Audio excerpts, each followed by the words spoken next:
कार्तिकेय के कैलाश लौटने पर जब उन्हें उनके छोटे भ्राता गजानन के बारे में पता चलता है तो वे कुछ असहज सा अनुभव करते हैं। उधर सिंदूरा के पुनः पाताल लौटने पर सिंघिका अपने प्राण बचाने के उपाय के रूप में उसे गजानन को मृत्यु देने वाली असुरी जिम्रा के बारे में बताती है। अब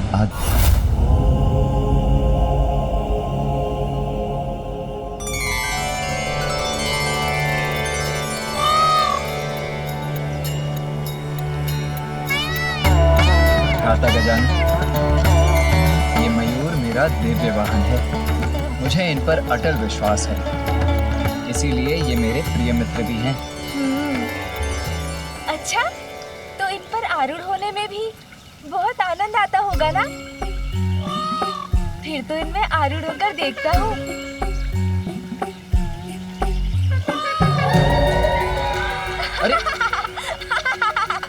अरे गजानन, ये क्या कर रहे हो? नीचे उतरो इसी क्षण। नहीं उतरूंगा। अरे संकट में पड़ जाओगे गजानन, मेरा वाहन तुमसे परिचित नहीं है। नीचे उतर जाओ, आ जाओ, आओ। मैं नहीं उतरूंगा भैया। मुझे तो बहुत आनंद आ रहा है। मयूर जी, उड़ान भरिए ना।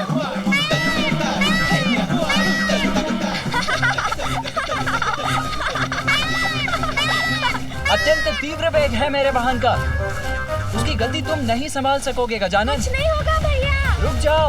मैं नहीं उतरूंगा। रुक जाओ गजानन। हाँ, इन पे आरूढ़ होकर मैं पूरे आकाश का भ्रमण करूंगा। बहुत आनंद आएगा। भैया, आप चिंता मत कीजिए, मुझे कुछ नहीं होगा। मुझे बहुत आनंद आ रहा है भैया। किंतु ये ऊंचाई क्यों नहीं पकड़ रहे?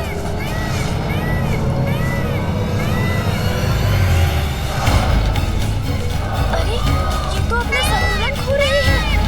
भैया उचित कह रही थे, मुझे इनको रोकने का प्रयत्न करना चाहिए। अरे, तो ये और ऊपर क्यों उड़े जा रहे हैं? रुको गजानन।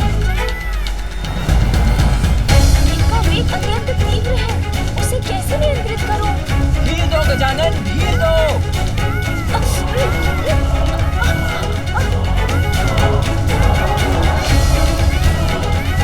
गजानन! वो राक्षसी है जिम्भा।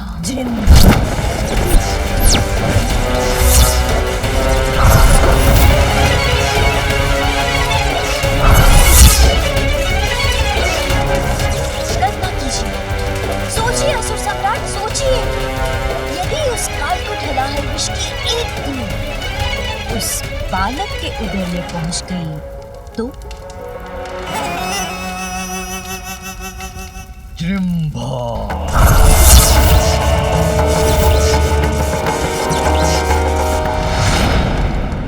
समझ में नहीं आ रहा, क्या करूं? कैसे संभालूं इन्हें और कैसे नीचे उतारूं? भैया जो कह रहे हैं वो भी मैं उचित प्रकार से सुन नहीं पा रहा। गजानन रुको गजानन, मैं जो कह रहा हूँ उसके विपरीत कर रहे हो तुम। डोर को खींचो मत, ढील दो। प्रतीत होता है गजानन मुझे सुन नहीं पा रहा है, किंतु कहीं उसके प्राण संकट में न पड़ जाए।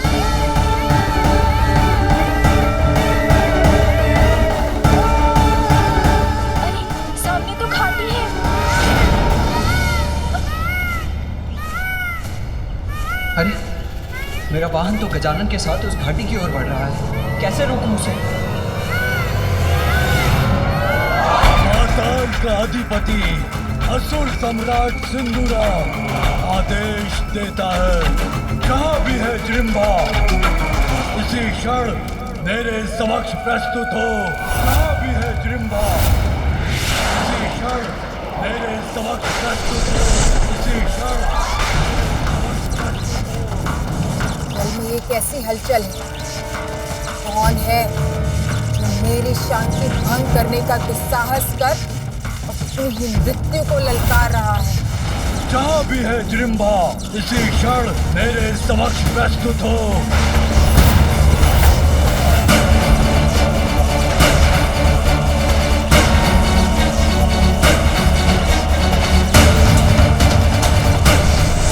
सम्राट सिंदूरा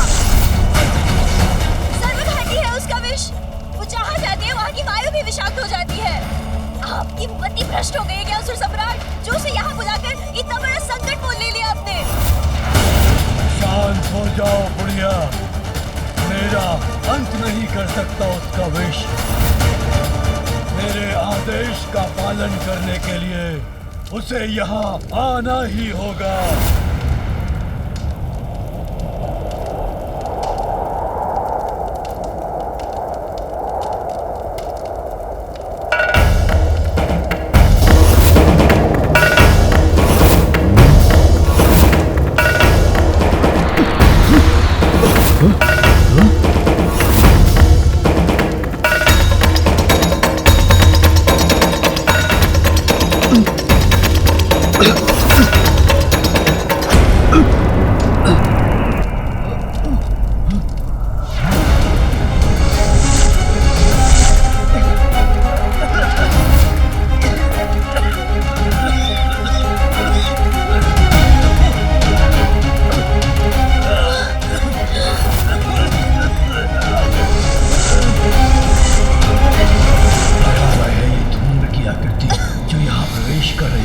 कदाचित सत्य कहा था बुढ़िया से निकाले, भयंकर है ये जन्मभाव।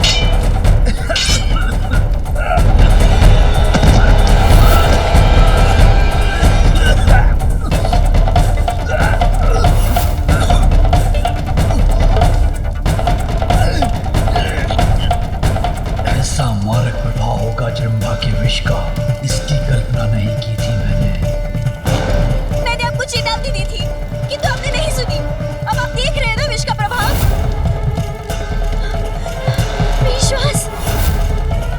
विश्वास को ये क्या हो रहा है? जैसे किसी भयंकर शीत का प्रभाव हो, और ये शीत उत्पन्न हो रही है क्योंकि जन्मभा यहाँ आ रही है। अब सर्वनाश होगा। देखिए मूर्ता थी मेरी जो इस महामूर्ख को जन्मभा को बुलाने का सुझाव दे दिया। अब कहीं मुझे अपने प्राण न गंवाने पड़ जाए।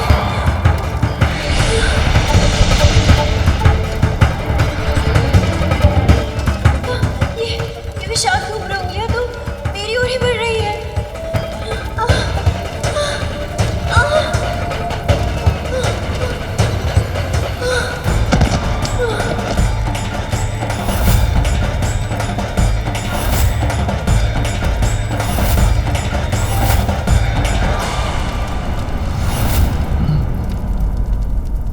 बिना पूर्ण रूप से यहाँ पहुंचे ही इतना भीषण प्रभाव है राक्षसी जन्मभा का।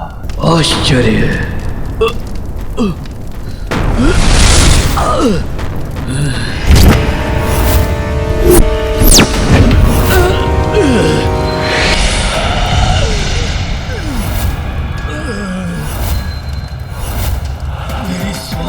मेरी सांस क्यों बाधित हो रही है? जन्मभा करे प्रहार तो होता है संहार। मेरी शांति भंग करके मुझे यहाँ बुलाने का दुस्साहस क्यों किया तुमने? इसका तो संपूर्ण शरीर ही विषाक्त धूम्र के समान है।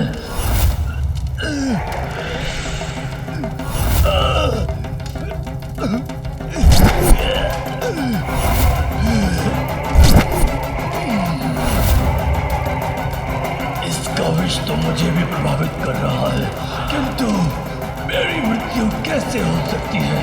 उस बालक के सिवाय कोई मेरा अंत नहीं कर सकता। इस बुलावे में मत रहना कि तुम्हारे बुलावे पे मैं यहाँ आई हूँ। मैं तुम्हारा वध करने आई हूँ। जन्मभा करे प्रहार तो होता है संहार।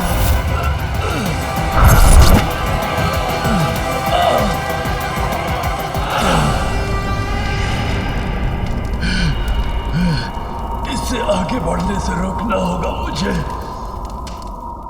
आगे बढ़ने से रोकना होगा इन्हें, अन्यथा ये घाटी के ऊपर पहुंच रहे हैं। इन मयूर जी पर तो मेरा कोई नियंत्रण ही नहीं बन रहा है, किंतु मैं बहुत ऊंचाई पर नहीं हूँ। अभी कूद जाऊं तो संभव है सुरक्षित रहूंगा।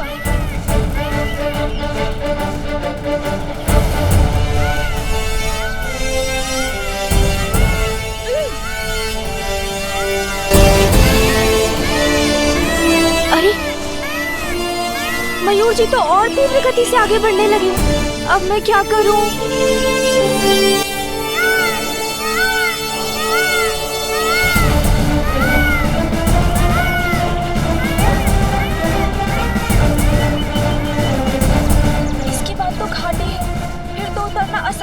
जाएगा। गजानन रुको, गजानन! मयूर धीमे हो जाओ, नीचे उतरो। मैं जो कह रहा हूँ उसके विपरीत कर रहे हो तुम। डोर को खींचो मत। गजानन! भैया!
जैसे कि कोई विस्फोट हुआ।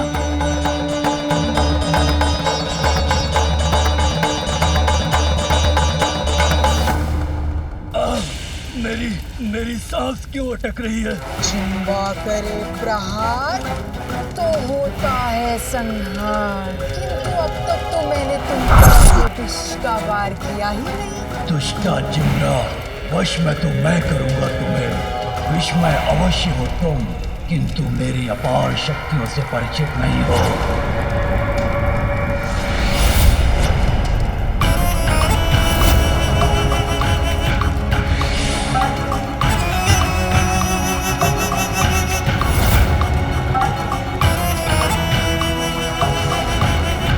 ये क्या हुआ?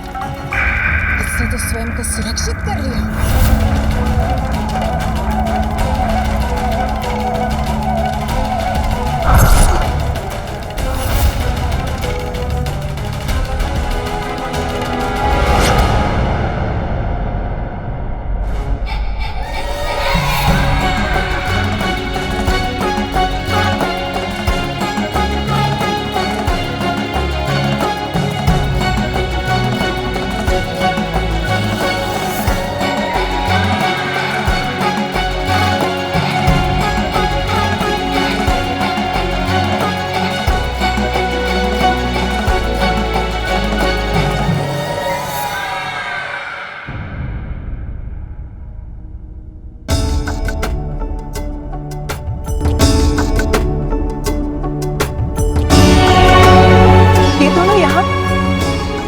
गिरने के कारण ऐसी ध्वनि हुई, किंतु ये हुआ कैसे?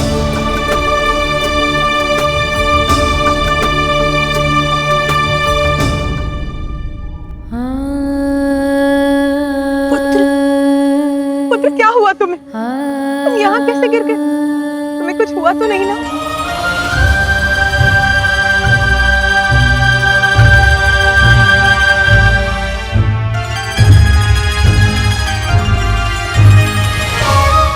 गिरा तो मैं भी हूँ, मैंने ही गजानन की रक्षा भी की है, किंतु माँ मुझसे नहीं उसी से पूछ रही हैं कि वो कुशल है कि नहीं। माँ, इसमें तो मेरा कोई दोष नहीं, भैया के कारण ही हुआ जो हुआ। मैं तो उनके वाहन मयूर जी से भेंट कर उन पर आरूढ़ होकर थोड़ा सा भ्रमण करना चाहता था, किंतु भैया ना चाहते ही नहीं थे कि मैं उनके मयूर जी पर चढ़ूं, तो बस उनके वाहन ने गिरा दिया मुझे। इतना ही नहीं माँ, भैया तो मेरी डांट भी लगा रहे थे। भैया सदा मेरी डांट लगाते रहते हैं। इतनी सहजता से मिथ्या वचन बोल रहा है, मैं माँ को अभी सब बताता हूँ। नहीं माँ, दोष मेरा नहीं गजानन का था। वो आया था मेरे वाहन से भेंट करने, तो उस पर आरूढ़ क्यों हुआ? वो मेरा वाहन है, मेरे भार और मेरे संकेतों से परिचित है। मैंने तो गजानन को सावधान भी किया था, किंतु उसने मेरा कहा अनसुना कर दिया। फिर वो गिरा तो मैंने उसे अपने ऊपर गिरने दिया जिससे उसे कुछ ना हो। पुत्र कार्तिकेय, गजानन तो अभी बालक है और अनुभव तो नाव के समान, इसीलिए उसको समझाने का, उसका ध्यान रखने का दायित्व भी तुम्हारा ही है।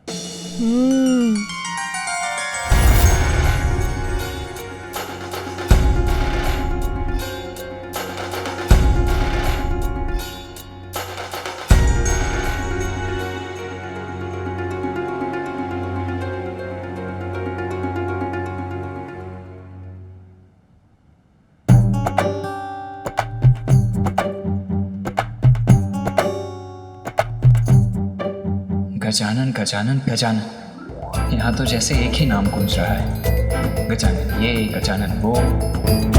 मैं समझ गया माता, आप सभी को मात्र उसी की चिंता है।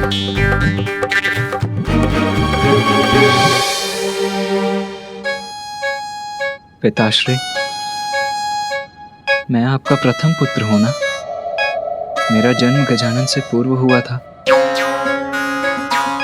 फिर भी आज आप सभी को मुझसे भी अधिक प्रिय गजानन क्यों हो गया?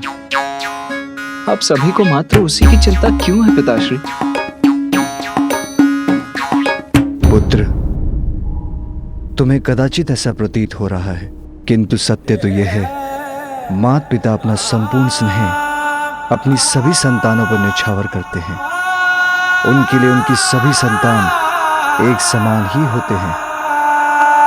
अच्छा, अब ये सब छोड़ो, चलो भोजन तैयार है। हाँ हाँ, जाओ गजानन, माता के हाथों से भोजन प्राप्त करो।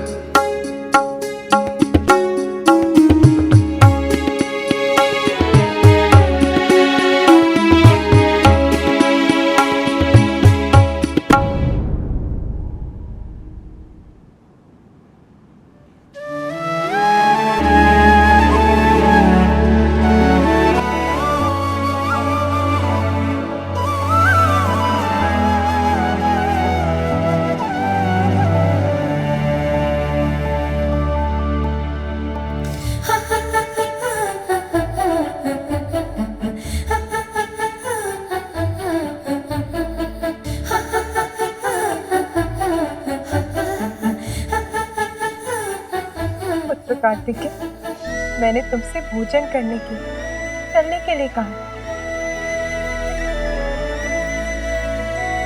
चलो।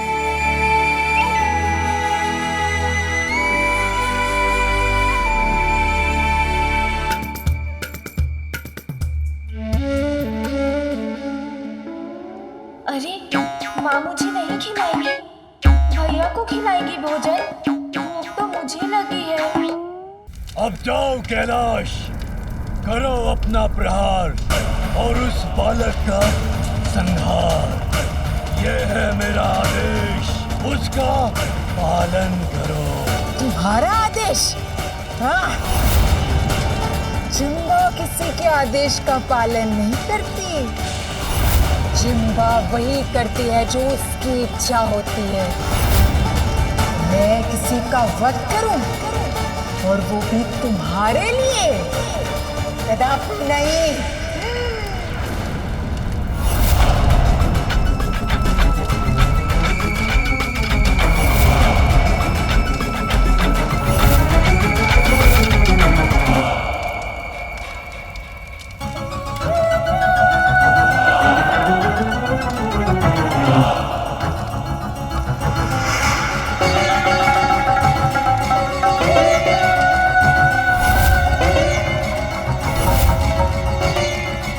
असुर सम्राट हूँ मैं, पाताल का अधिपति हूँ। सभी असुरों द्वारा मेरे आदेश का पालन करना अनिवार्य है।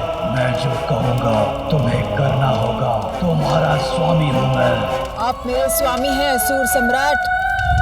चिंता करेगी प्रहार, और आपके आदेश पर किसी का भी करेगी संहार।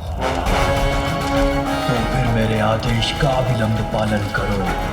जाओ कैलाश, वध करो उस गजमुख बालक गजानन का।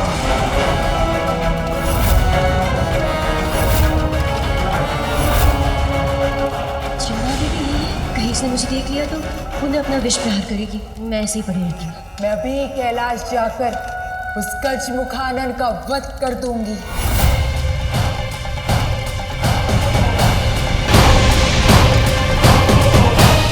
दुष्ट बालक, अब जृंभा करेगी तुम्हारा भक्षण और कोई रक्षा नहीं कर सकेगा तुम्हारी।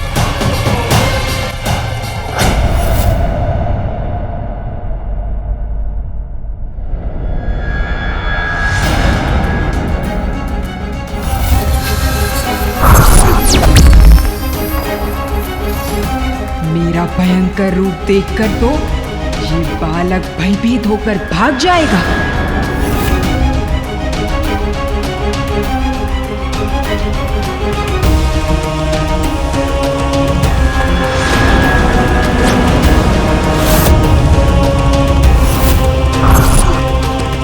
गजमुख बालक, तुम्हारे अपने ही तुम्हारी मृत्यु का कारण बनेंगे।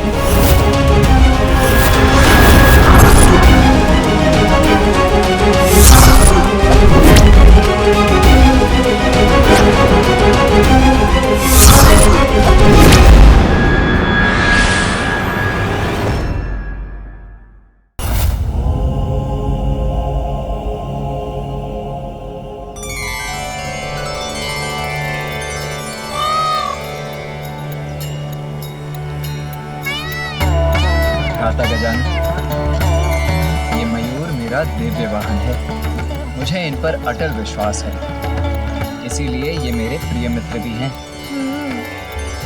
अच्छा, तो इन पर आरूढ़ होने में भी बहुत आनंद आता होगा ना?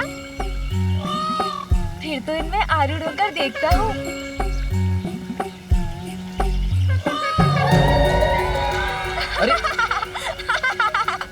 अरे गजानन, ये क्या कर रहे हो? नीचे उतरो इसी क्षण। नहीं उतरूंगा। अरे संकट में पड़ जाओगे गजानन, मेरा वाहन तुमसे परिचित नहीं है। नीचे उतर जाओ, आ जाओ, आओ। मैं नहीं उतरूंगा भैया। मुझे तो बहुत आनंद आ रहा है। मयूर जी, उड़ान भरिए ना।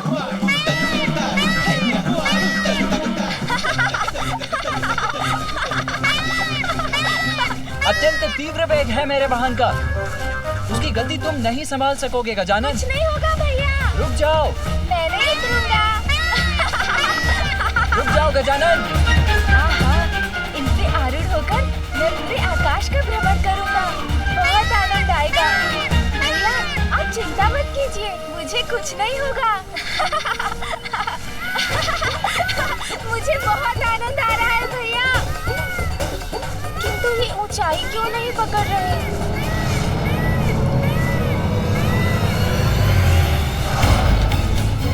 अरे, ये तो अपना संतुलन खो रहे हैं।